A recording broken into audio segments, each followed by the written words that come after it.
उसे बुरा कह सकते हो, उसे पछाड़ने की कोशिश कर सकते हो, लेकिन हरा नहीं सकते।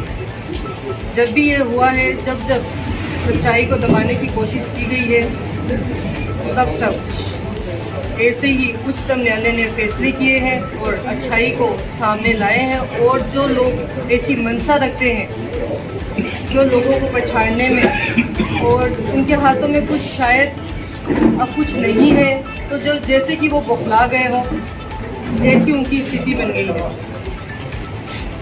आगे आप लोग जो सवाल करना चाहें। आपके क्या आरोप थे कि उनको लेकर आपको हाईकोर्ट जाना पड़ा? क्या आरोप थे आपके? दो मुख्य आरोप आप लोगों के सामने आए हैं उस नोटिस में, जिसमें एक सबसे पहले जो था वो मेरे वाहन का दुरुपयोग करने का मुझ पर इल्ज़ाम लगाया गया। दूसरा एक अवैध निर्माण का मुझ पर इल्ज़ाम लगा। जो दोनों ही इल्ज़ाम जो मेरे ऊपर लगे वो दोनों ही बेबुनियादी साबित हुए, जिसमें उनके पास कोई ग्राउंड नहीं था। और उसी के तहत उच्च न्यायालय ने जो फैसला सुनाया, मैं उसकी अनुपालना करती हूँ। आपको नोटिस का जवाब देना था, नोटिस का जवाब दिया है किसी ने आपको कोर्ट का? नहीं, मैंने नोटिस का जवाब दिया है। जिस तरीके से कार्यवाही होती है मैंने उसी तरीके से किया है। आप लोग जो भी इंफॉर्मेशन है वो निकाल सकते हैं। यूडीएस मंत्री जावर सिंह कर रहा है, वो बोलेंगे एक दो दिन में लिखने को मिल जाएगा। वो तो आप लोगों के सामने है। वो तो कल शाम को भी ये न्यूज़ आ रही थी कि हट गए हैं पोजीशन से, लेकिन आज मैं आपके सामने हूँ। आपके जो पोजीशन है वो आपके सामने है।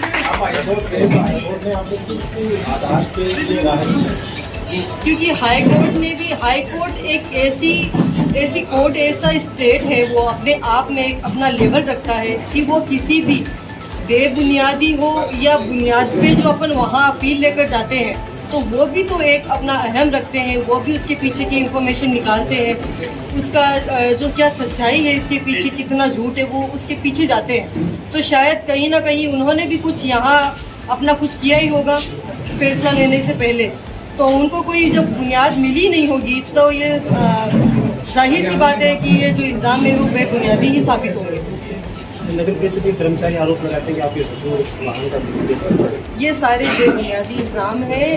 आप लोगों ने सब में मीडिया से चीज़ें निकल के सामने आई, उसमें कुछ चीज़ें जो मोटा मोटी मैं आप लोगों को बता दूँ, जो आप लोगों के लिए शायद वो काफ़ी होगा बताने के लिए।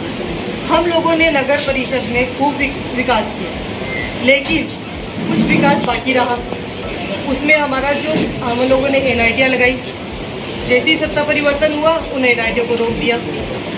हम लोगों ने हमारे वर्क ऑर्डर जारी किए हुए थे, उन वर्क ऑर्डर को रोक दिया।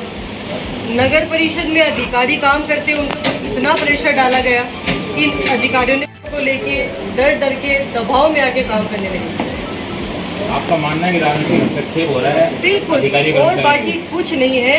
कुछ भी हमारा ना कहीं किसी पार्षद के साथ हमारा द्वेष रहा, ना हमारी पर्सनली लड़ाई है कि कोई पार्षद हमारे पीछे ये कर रहे हैं, ऐसा कुछ नहीं हुआ।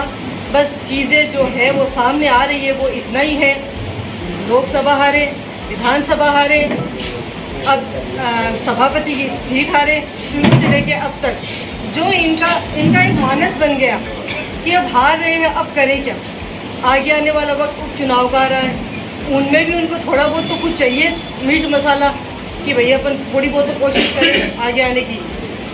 बस इसी को बेस बना के इन लोगों ने जो भी कार्रवाई इन लोगों ने अभी जो की है वो उसी के बेसिस पे की है। अन्यथा मेरा किसी भी, चाहे वो भारतीय जनता पार्टी हो, चाहे मेरे निर्दलीय सदस्य हो, किसी के साथ मेरा किसी भी तरीके का द्वेष नहीं रहा। और सिर्फ यही इनकी सोच है कि किसी न किसी तरीके से। और एक बात आप लोगों के सामने है कि अपन हारे नहीं, उससे पहले लोगों ने जीत की खुशियाँ मनाना शुरू कर। समझते हो? अपन हारे नहीं उससे पहले, तो मतलब उनकी जीत से ज़्यादा चर्चे तो हमारी हार के हो गए। ये भी हमारे लिए प्लस पॉइंट है, न कि माइनस पॉइंट रहा। अच्छी बात है, होना चाहिए। थोड़ा बहुत लोगों को पता भी तो चलना चाहिए कि अपने अंदर कुछ बात है। ठीक है, संभावित सभापति में नाम सामने आ गए, उसको आपको क्या कहना है? हाथ जोड़ के नमस्कार उनका मेरा। कोई दिक्कत नहीं है, उनका मोस्ट वेलकम। आइए, क्या दिक्कत है। अभी तो बैठे हैं, कुर्सी छोड़ी नहीं है, आगे के आगे देखेंगे। और इंशाल्लाह 4 साल बड़ी हंसी खुशी से निकले, लास्ट के 2 महीने भी आराम से खुशी में निकालेंगे और आपके साथ निकालेंगे। और कुछ ऐसा कुछ